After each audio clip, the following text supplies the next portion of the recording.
This is John Abrams, your host and that guy that interviews successful variety artists from around the world every single week.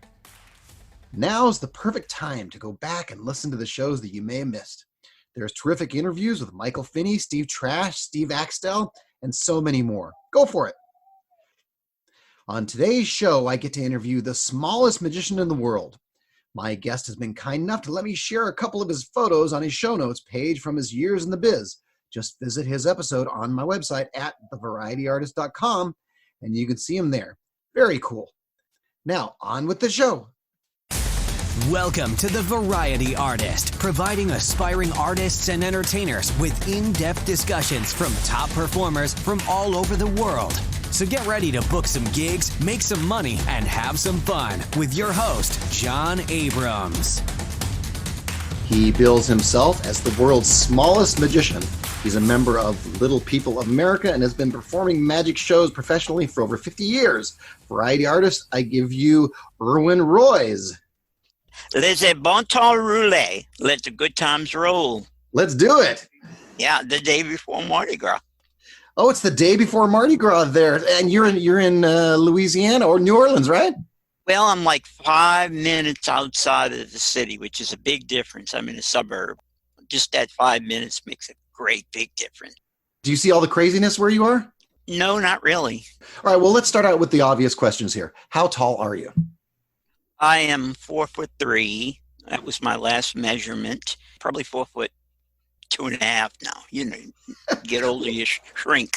I was going to ask that because my dad was 5'11" when I was young, you know, when he was a young adult. And now that he's older, he's probably 5'9". Mm-hmm. So he shrunk 2 inches. Does that happen to you too? Probably so. The only thing I've done lately was weigh myself, and that was mandatory at the doctor. I'm a little person. Well, I'd have to use the title midget, okay? And I say that word because if you look it up in a dictionary, usually it goes to that word. I am equally proportioned. If you could figure that out in your mind, if you just shrunk your body down to 4'3", you would be equally proportioned. Your arms wouldn't be extremely long. When people think about little people, they think about people who have dwarfism. And that's where you have the larger head, larger torso, shorter arms, shorter fingers. I have very long fingers. I mean, most of my body is equally proportioned. So do we say little people? Is that what we say? Yeah, you could say little person. I like little person, or even if you want to say dwarfism, that's fine with me. The Little People of America, of which I'm a life member, we're trying to get that word used as a discriminatory term. If you're calling a sports car a midget sports car, a midget horse, something like that. But when speaking to a human, it basically means small and insignificant. And it started from the word midge, which was a tiny little fly, like a gnat. Yeah, you don't want that. That doesn't sound right. I don't, in show business, I don't care. Call me whatever you want. How about Irwin? That sounds great. Yeah. That really sounds good. So what is the politically correct name for a person of my stature? I would use average. Is that what you say? Yeah, I say average size. Okay. Because there's no normal. People say, oh, well, John is normal size. What is normal? Yeah, I have no idea because, I could be anywhere from 6 to 6'9", right? Right. What is normal? I could be the normal one. That's right. So no one knows. But I like the word average. It doesn't really bother me what people call me. As long as they call me, get the check. As long as they spell your name right on the check, that's it. That is it. Now, do little people have, or even, I guess you can speak for yourself, ailments as you get older? My little people-ness. That sounds good. Yeah. My little people, and this is from a genetic order. It's a lack of a type 1, type 2 collagen. we traced it back in my family and we couldn't find anybody. No pun intended. I guess I drew the short straw. Yeah. Okay. That's what that's from. Now, dwarfism, I don't know how many types of dwarfism, achondroplasia, different type of dwarfisms that there are. Osteogenesis imperfecta is the medical term for it. Mm-hmm. Basically, imperfect bone. The short word for it is brittle. Mm. I was born with a broken arm, and to get the bad stuff out the way, and over my lifetime, I've had over 160 breaks. Wow. So what happens when you get a break? They used to set it like a normal break with a cast, but they don't do that anymore. A cast for an arm and a leg, but what about like a rib or, something that wouldn't have a cast? Well, I've never broken a rib. It's mostly been legs and arms. Mm.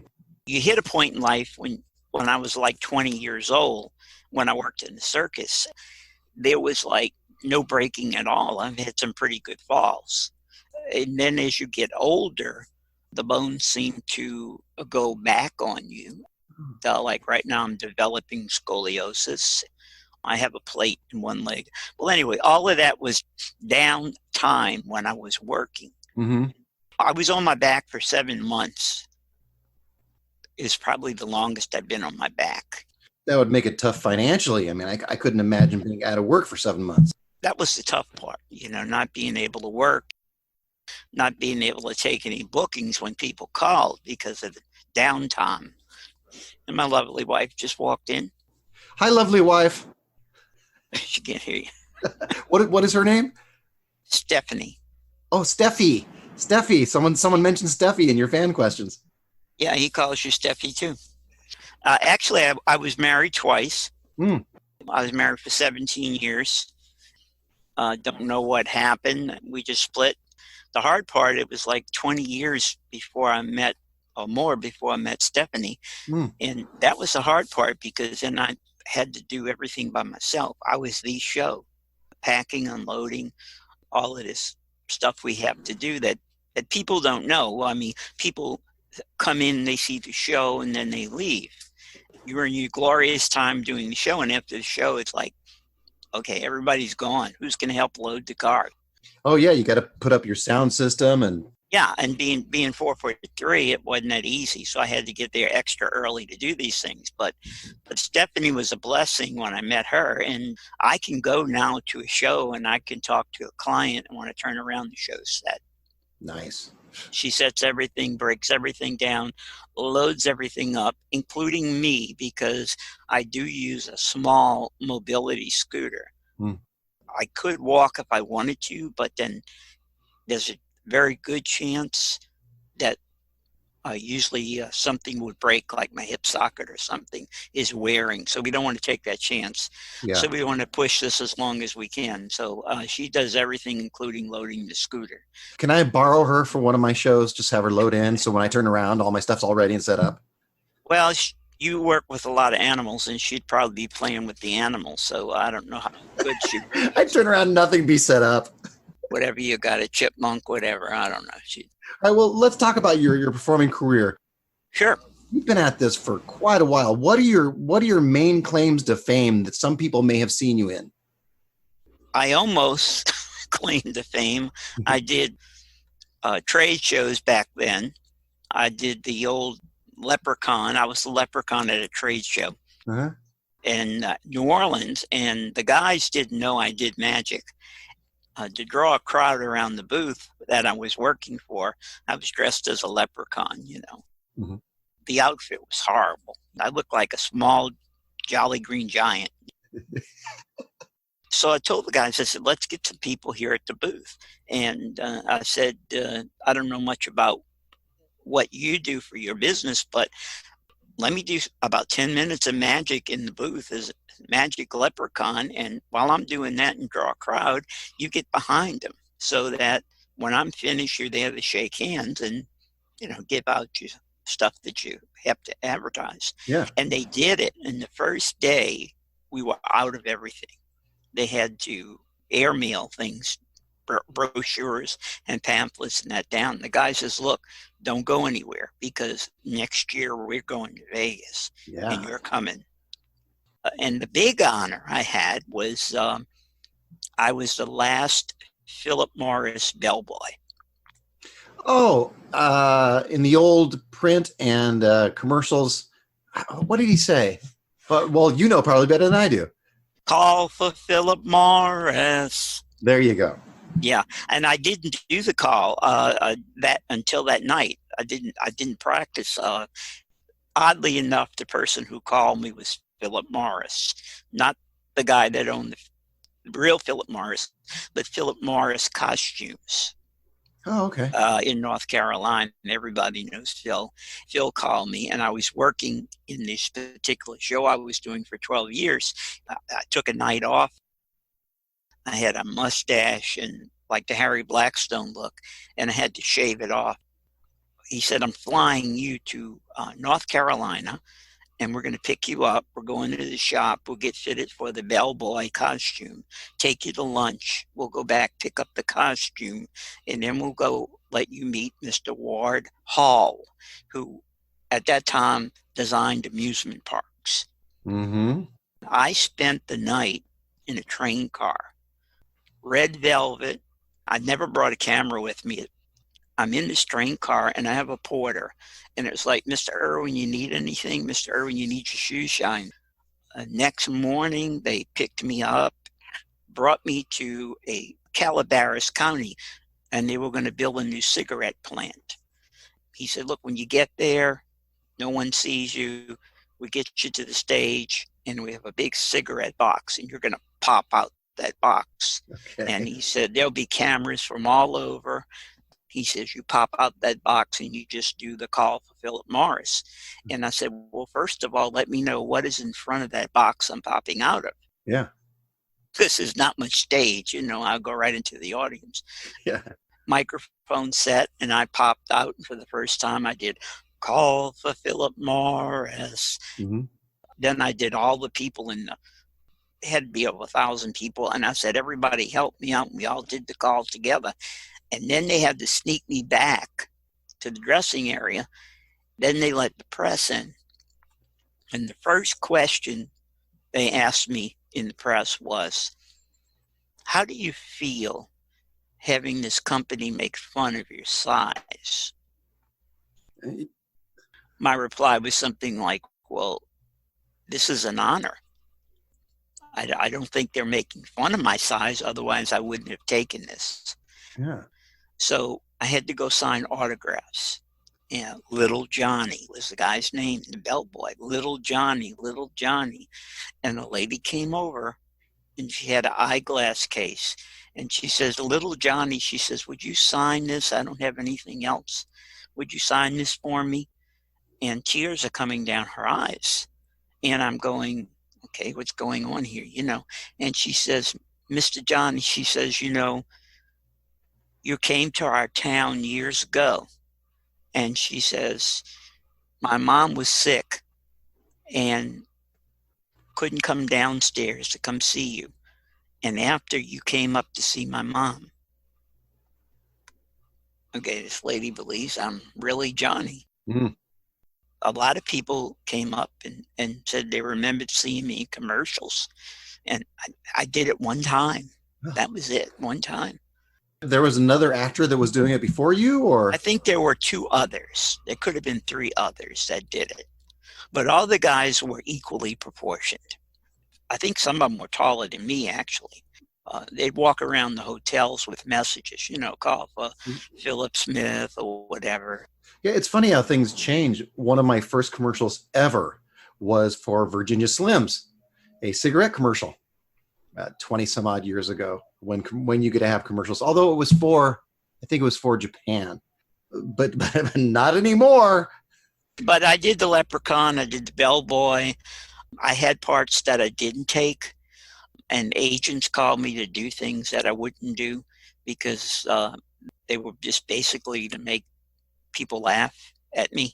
I'll tell you something.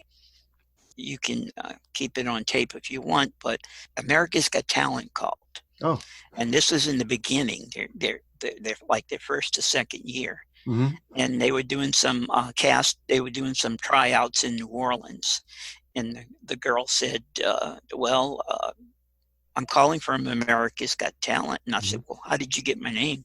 And she says, well, we're looking in the phone book for magicians. We like to have magicians. Yeah. She said, I see yours says the world's smallest magician. We talked to some people about you. And she says, we thought it would be funny to have a midget magician. And I said, well, you're going to think it's funny, but I'm not doing anything. And I hung up the phone. Yeah, you're like, I'm not laughing. And people are telling me today I should have done it because even if you don't get through, at least your name's out there. But at that time, what they were doing is they were taking film clips and they were cutting them up, which they don't do anymore. And they make you look like an idiot. Television has changed a lot in the last 10 years. I remember when I first started watching American Idol, of course, was the famous one for this, for making fun of people. At the very beginning, especially the first few auditions, they'd make fun of you and do everything to humiliate you. And the audience would be like, yay, isn't that funny? Yay, ha, ha, ha, ha, until you got to the final rounds. And I think America's Got Talent and other shows like that emulated those things at first. And then over the past few years, they realized that, you know what? The audience doesn't necessarily like that. Right. True. And so now they're putting more of a positive spin. If you watch The Voice and some different thing, Penn and Teller, they put a more positive spin on it now. Yeah, and I think it was quite rude to call and just come out with it like she thought I was chomping at the bit. Oh yeah, anything you want. Mm-hmm. Yeah. I didn't do it, and I really don't regret it. One of the judges on there is one of my idols. People hearing this that know Howie Mandel for now, they don't know him 20 years ago. He was hilarious 20 years ago, and he was one of my idols. Him, Steve Martin, the amazing Jonathan. I even wrote down Bugs Bunny. So those are the guys that I emulated when I was putting my shows together. Are there people that you idolized as you were growing up? Harry Blackstone Jr. Mm-hmm. I watched Harry a lot. Tom Mullica. Mm-hmm. I worked with Ab Dixon on a show and Carol Fox. Mike Finney.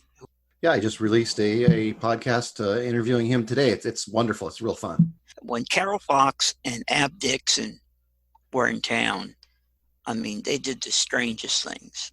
They were just a funny pair. Carol Fox does a lot of emceeing. I think Mike Finney mentioned Carol Fox on his interview too. Really, really fun. Yeah, I love to MC. I really do. Since I'm not mobile enough to go back and forth. I don't want to do that on the scooter. I usually sit on the far left or right of a stage, and I'll MC a show. I'll just go dark, and then they'll spotlight the performer, and I'll come back and do what I have to do. Those are the guys that I kind of grew up with. Now, you sent me a magazine article. What magazines have you been in? I made the cover of the MUM in 2006. Oh. Which was an honor. That is an honor. MUM is a famous magic magazine. So you were on the cover of MUM? I was on the cover, and I sent you the story that was inside. That was from the MUM. Oh, that's terrific. But a lot of people don't know, back in 96, I was on the cover of the Linking Ring, which is the IBM. One of the things that in the back of my memory stands most clear is Harry Blackstone Jr. came down to New Orleans to work at the university. Mm-hmm. The magicians planned it, and after they planned a little party backstage for him, and I had gotten one of his dad's programs from his dad's show. Mm-hmm. I had it with me, and I thought it would be cool to have him autograph it. All the magicians are around Harry Blackstone, and here I am, a guy 4'3". You're lucky even if I'm in the room. And I'm not a pushy guy. Harry happened to look over and saw me standing there. And as clear as day, he said to the other guys, "Excuse me, gentlemen, but I see a friend of mine over there." And we had never met. Pointing to you? Yeah. And he came over, got down on one knee, which I always tell magicians to do, when you're working with kids, get that eye level. Absolutely. Harry said, I see you got one of my dad's programs. He said, I said, yeah, would you autograph it for me? And he did. But just the fact that he cared enough to say, excuse me, gentlemen, I have a friend of mine over there. What a nice honor. Yeah. Really, really was. Wow. Well, walk us through some of the things that you went through throughout the years of performing. You were clowning at first, I think I read. No, actually what happened was, naturally, I spent a lot of time in the hospital. A magician came up. He did a show, and I had a little cigar box with card tricks in it and things like that. And I went back and I talked to him. He said, we have a magicians group in New Orleans. It's called the Crescent City Magicians Guild. And they meet at my home on Big St. Charles Avenue. He says, I want to invite you. And I got to meet some local magicians. And from there, it kind of bloomed and bloomed to a point where my mom says, why are you buying all this crap? Until the day my picture appeared in a local paper. And then she carried that picture in her purse all the time. I think all of us have been through that. I have friends and relatives, why are you doing this? Why are you doing this magic thing? And here it is. I've been making my living now for 22 years, I think 21, 22 years. And now they're like, oh, still making your living doing that magic thing? I'm like, yeah, yes, I am. That's what I do. That's who I am. But the circus thing started out, we had a guy that used to do little vignettes on TV. I wrote him and I said, you should go down and visit the circus. He says, well, you have any interest in the circus? And I said, yeah, all my life I've wanted to join. So he did this little vignette about the guy who wanted to join the circus. 2 clowns, Walter and Mildred Steinmex, were the lead clowns. And they said, well, would you like to come back tonight and work? And I said, would I? I don't think I'll go home. The first 2 years when they came back, they'd call me and say, we're coming in around November. You want to work the week? And I said, sure. So it blossomed from that. Being the little guy, you get chased a lot. Is that part of the circus act? After the Tiger Act, the spotlight would hit me, and I'm standing in the center ring with a pit helmet and a musket bigger than I am. Mm-hmm. The ringmaster says, ladies and gentlemen, please do not get out your seat. We have a tiger loose. This guy dressed as a tiger would come running out. I'd just haul, with the musket and everything. And then he'd grab me and throw me over his shoulder. I'm going, I hope this guy can see. Because if he trips, it's over for me, You're in trouble. Did that 2 or 3 times a week. And then we tried different things, what we call the long shirt gag. The 2 clowns get in the fight. She grabs him around the shoulders and she pulls his shirt over his head, and it comes out about 50 feet long. But we had good times. You never know how you miss home until you're sitting in the center ring on Thanksgiving Day eating a hot dog. Oh. And the guy, one of the clowns, came over and said, don't feel bad, it's a turkey, Frank. Thanks for that. Really needed that. I've had to reinvent my show like 2 or 3 times. And by reinvent, I mean, I had to work it to where I could still do it. When I couldn't stand very long, I put a stool in the act, and the stool is there. And I kind of do the old cowboy thing where I'd hang one cheek on the stool, and I got to the point where standing was not an option. So I'd use a chair. So right now you do all your shows in a chair? Yeah, just sitting on a chair. How do you make your living now? What type of shows, what type of venues? School shows, in the summer, libraries for summer reading, daycare centers. I can't do birthday parties anymore because getting from point A to point B would require this little scooter. And I don't know if you saw the scooter in any pictures, but it's a little bitty thing. Yeah. Tiny as you can get, not one of these big things you see in Walmart. I've had people call for birthday parties, and I have to ask a simple question. Do you have any steps at your house? Right. They want to know why, and I say, well, I use a small mobility scooter.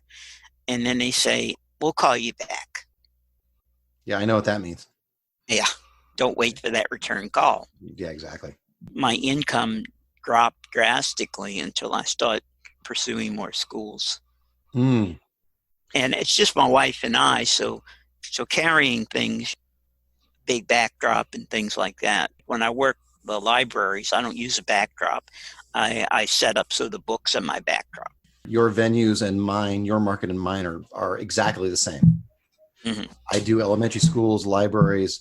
And it's interesting that you mentioned the scooter, because I don't know if you know Christopher T. Magician. The way he does birthday parties is he'll park a block away and he'll have all the kids come out to the front of the house, and he'll actually drive a scooter up to the house, and everybody will cheer, "Yay, it's the magician, yay!" Yeah, but when you get to the house, you can't get inside. Yeah, that'd be a problem, huh? That would be the problem. I could use a walker. I take that chance of being knocked down by some kids or something, you know. And that's probably not the first image you want kids to see. But when I do libraries, I don't hide the scooter. I mean, the scooter is right there behind the props parked. The kids see me drive in, some of them to set up, don't make any big deal out of it. But then again, I don't hide it anymore. As far as birthday parties go, I have word of mouth. I've had people call me and they remember me from the 12 years back in the 70s and 80s when I did the show. I was there 12 years on a handshake. You were where for 12 years? It was a restaurant, but they had a stage built in. The guy was open for 6 months. He had a country and western singer that came in at like 9 o'clock at night. Someone suggested I go and try to pitch him a show for family. I went in and I sat down with an Albert Goshman rising card deck, which I still use today and have. I did that to the guy at the table and it blew him away. He said, "Sure, why don't you come in? Can you come in next weekend?" I said, "I'll tell you what I'll do. I'll do 30 minutes of balloons at the tables, and we'll do a 45-minute stage show with the dove and the whole bit." He said, "Sure, let's try it out." So what I did was, he didn't know that I had a lot of friends in radio. I called some of my friends and said, "Look, I'm working this gig next weekend." I said, "If you get a free second, could you plug it for me?" Yeah. And he didn't listen to any of these stations, this guy. So at about 6:30, the doors started to open, and he had to put on extra staff. And people kept coming in and in and in. And after it was over with, he said, "I didn't know you were that famous." And I felt like saying, "Neither did I." He said, "Could you come back and work the rest of the month?" And I said, "Sure." And then I stopped asking him. I just came back every Friday and Saturday, and that lasted for 12 years. Wow. That was a dream job. Do you have any other favorite performing stories? I mean, other than the ones you've already told me with Blackstone Senior and everybody lining up at the restaurant? You mentioned about the nudist camp. Oh, well, we'll get into that. You know what? Okay. Let's skip that for now, and I'm going to get right into that, and we'll get into that. Okay. So do you have anything other than that? What I really would like to do, because none of the younger people really know me. You know what I'm saying? Yeah. If things go well, the body and things, I mean, in July, I'll be 73. I've decided to go gray, and I'd like to do a couple of small conventions. They'd have to accommodate me, which is very easy. Instead of the steps, you tell the hotel you want a ramp on a stage. Either that or they can supply one of these little elevators that a lot of schools have now. Do you have specific things you would talk about at conventions? I wouldn't do it to talk. I'd like to be an act.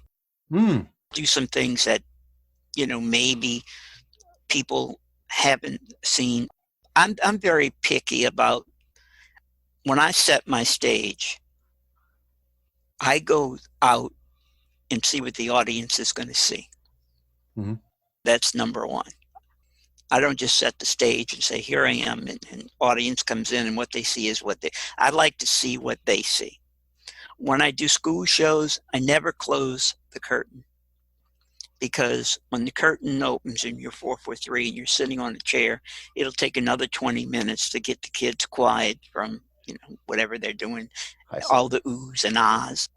Even when I was walking and went out through the curtain, I always left the curtain open, because here you have these cylinders that are all shiny, and you have these boxes, and kids who come in early have to wait for the rest of I hate that word, kids, I'm sorry. The children who come in first, have to wait for the others. So you get this gossip going. I wonder what he's going to do with that box. I wonder what he's going to do with that. I want them to see everything so that when they come in, they're ready to go. Yeah, there's anticipation for the show coming up. I guess I look at things a little differently. In that magazine, I came up with a little idea called the kid clip. And I never did anything with it. And there's probably guys out there using it now. It's just a little rope around the neck with 2 little alligator clips on the end. Because if you give a 3-year-old or 4-year-old a card to hold of any kind, he's not going to hold it very long. Yeah. He's going to twist it up or turn it around. So this way you just clip the corners and let it hang around his neck. And that way he's not going to expose it before time or bend it or put it in his mouth or anything like that. Oh, that's a great idea. Somebody listening to this is going to take that, if not me. Well, that's fine. I'm at the age where I don't care. Like Michael Finney says, I'm at the age where I can look out my window and yell at the kids, get the hell off my lawn. Get off my lawn. Yes. All right, well, we're going to move on to some fan questions. You want some fan questions? I don't know. Go ahead. All right. Every time I interview somebody new, I put on my Facebook group that you can ask questions of me, and I will ask questions of my guest on the show. And, I wrote that on my Facebook, and you didn't have any fan questions, but here's what I have no fans. Well, no, you have a lot of fans. What's interesting is that you have a lot of fans, but no questions, because here's what people said. Tim Sonnefeld, an amazing magician and owner of Wonder Imagery out of South Carolina, says, Irwin is a great guy and fine magician and quite a story. Make that stories. Can't wait. And Baron A. Stringfellow, an excellent magician out of Hiawatha, Kansas, says, I love Irwin and Steffi. And then Carmen Tellez, owner of charmandhappy.com, one of the largest family talent agencies in LA, says, Irwin is going to be the biggest part of my morning the day his interview is released. Bam. Carmen, there you go. That's what you get. I'm open for business. There you go. I'll take the next flight to California. All right, so we are going to do fact or something John just made up. All right, go right ahead. Is it fact? Or is it something John just made up? So here's what's going to happen. I'm going to give you a headline. You're going to tell me whether it's true or not. And if it is true, tell me a little more about it. How's that sound? Sounds good to me. Okay, here we go. First headline. When Irwin was born, the doctor told his parents that he would live only 5 days.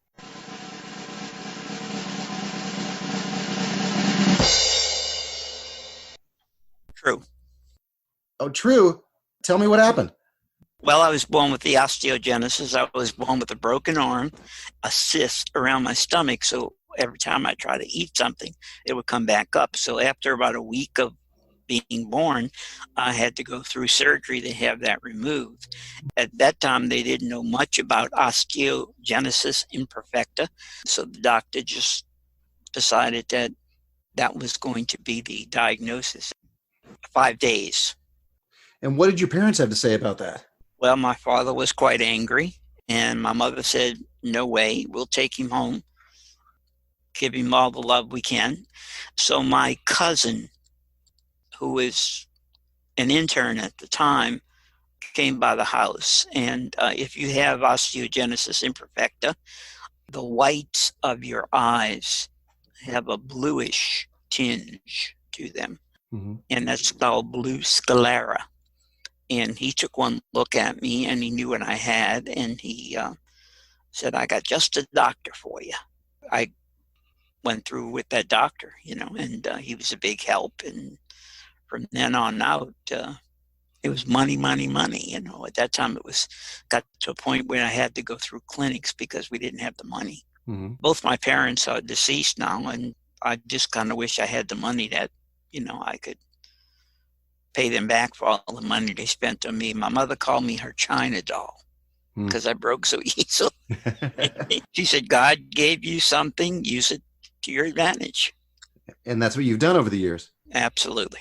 Now, you were telling me a story about when your dad heard the news? Yeah, my dad heard the news of that, and he argued with the doctor. He says, there's no way. And the doctor said, don't tell me, I'm a doctor. Mm-hmm. And my dad punched him. Oh! And my dad lost his job because my dad worked at the same hospital I was born in. But he says that was the best getting fired I've had. Well, yeah. So he punched the doctor right in the face? Yeah, right in the nose. And, when I was born, I can understand the doctor's point because when I was born, they didn't know much, if anything. And my mother carried me home in a clothes hamper. At that time, they were made out of wicker. And she carried me with a clothes hamper home. They wouldn't pin my diapers on because they didn't want to put any pressure. It was give and take there for a long time. Wait, so you had no diaper? No, I had it. No, I had a diaper, but I'm confused. You just take the diaper and put it like they put diapers on, but instead of pinning it, you just lay it over you. Oh, I see. No diaper was when we're going to get into the other story. No. Yeah, we'll get into that. All right, next headline. Irwin has been performing magic longer than any other little person in the world.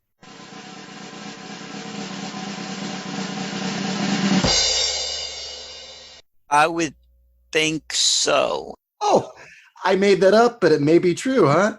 It may be true because we had a little guy that lived down here named Joe White. Joe was his character, one of his characters he did, he was Oscar Mayer, Wieners. Oh, yeah. Joe would ride on the Oscar Mayer thing in parades, and he was Little Oscar. Like I did the bellboy, Joe was Little Oscar. He'd get a headline in the paper and call himself the world's smallest magician. And then I'd write the paper and say, I want to equal Tom because I am the world's smallest magician. Mm-hmm.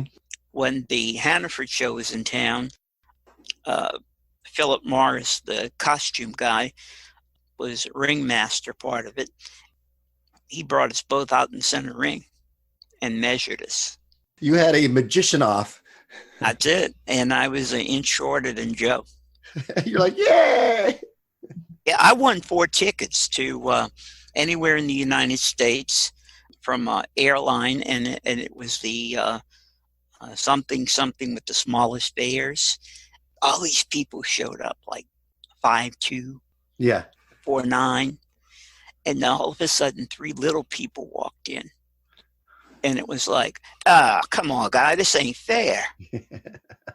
Them guys is midgets, Hey, wait a minute. That's not fair. Yeah.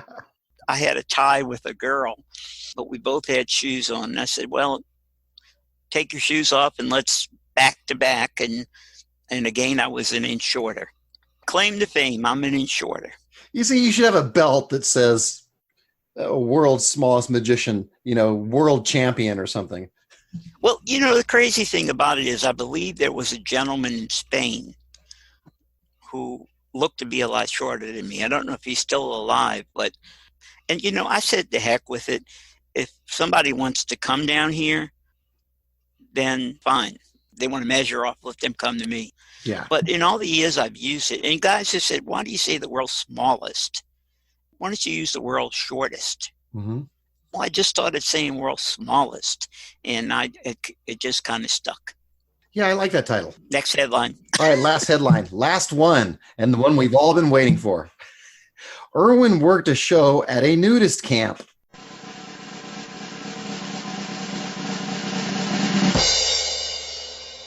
With my clothes on. With your clothes on? Yeah. Tell me about how that worked out. Well, it just so happened that the gentleman who first got me started in the Magic Club owned a nudist camp across the lake from here. It's still running today. It's probably the only nudist camp left. It was grandfathered in, so it's still there. He said, "Look," he says, I'm going to be almost 90 years old." He said, "and I want to do a party." He says, "I want you to come." So they had a couple of big areas there that were buildings, and he said, "You can work in this building. I have a portable stage, and you can go in there and do the show, and everybody's going to come in from the whole nudist camp and sit down and watch you." And you know this old thing where if you get nervous, picture your audience in their underwear. Yeah. I went beyond that. There are some people you really don't want to see naked. Yeah, some things you can't get out of your head, huh? No, I had dreams for weeks. He said, "Now, are you coming naked?" And I said, "Well, does your plumber come in and take his clothes off?" So I said, "No, I'm not going to come naked. Have no place to hide my dove." Well, I was thinking the same thing. I was thinking, where do you hide all of your gimmicks and things? I did the show, but the crazy thing about it is I was prepared to get a lady on stage and a man on stage. Mm-hmm. I'll give you time to picture that. Yeah, okay, I got it. Go ahead. Okay. So I'm doing key erect. It's, you borrow the keys and everybody's sitting in these chairs and this guy's going around and he's collecting all these keys. And one person drops the key and it falls directly between their legs on the chair. Okay. So they find the key, and my biggest line all night long was, "I'll have no problem finding that key." Yeah, I'm sure. And it was like, brought the house down. I said, I knew what they wanted. They wanted jokes about being nude. Of course. That was fact. Or something John just made up.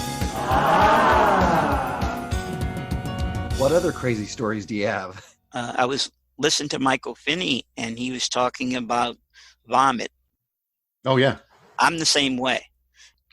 I was working at this place where I had the 12-year gig, and this little kid gets up on stage, and he's standing next to me, and all of a sudden I see his cheeks go, and right on the stage.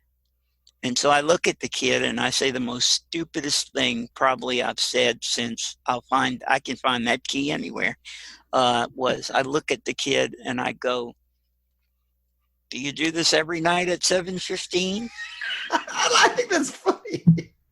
And I excused him, put the tripod table right over it, and went right on with the show. Yeah. And I figured out of sight, out of mind.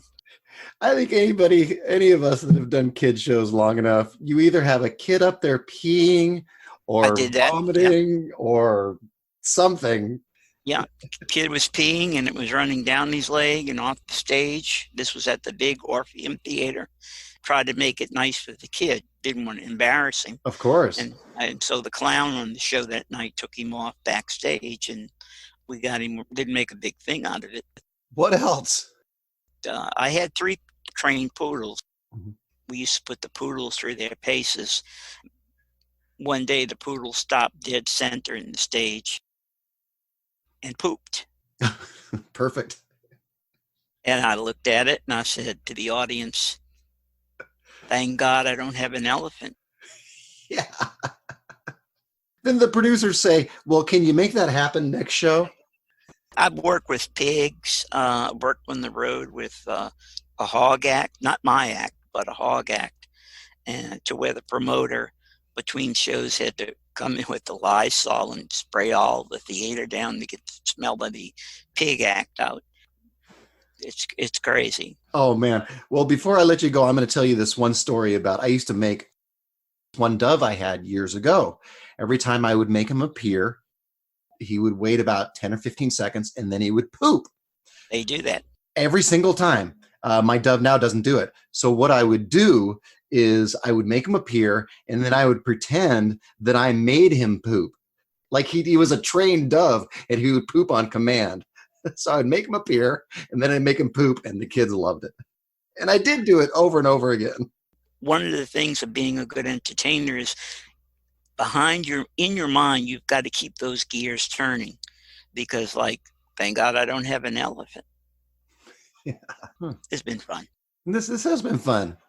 Yeah, thanks for doing my show. This was great. This is really fun talking to you, Irwin. I appreciate it. And, maybe I'll see you at a convention or two. Now, do you have some social media or something else you want to promote before I let you go? I'm on Facebook most of the time. I'm not a tweeter. Our friends will find you on Facebook. I'm sure they will. It's just Irwin Royes, and there I'll be.